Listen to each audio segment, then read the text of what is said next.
এই 31st নাইটে যদি আপনি কিছু করতেই চান, তাহলে আমি বলবো, আমার পরামর্শ, সুন্দর করে ওযু করে আইসে আপনাকে জায়নামাজে দাঁড়াতে হবে।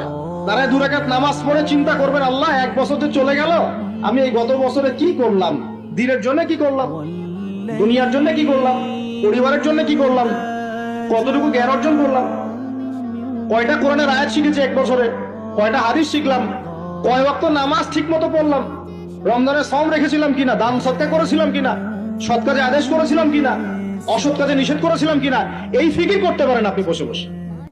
কোন মানুষ যদি খুব বেশি পাপ কাজ করতে থাকে তার রিজিক সংকুচিত হয়, আর যখন মানুষ পুণ্যের কাজ বেশি বেশি করতে থাকে রিজিক আল্লাহ বাড়িয়ে দেন। মানে এটা অনেকটা এমন যে আপনার এতটুকুই, আপনি যদি ওভারটাইম করেন তাহলে বাড়াই দিব, ঠিক আছে? তো এই তাকদীরের উপর বিশ্বাস না রাখলে আমরা কেউ মুমিন থাকবো না। মনকে তুমি বুঝিয়ে বলো আল্লাহ আছে আমার সাথে, এই বাক্যটা মুখস্থ করা যাবে? মনকে তুমি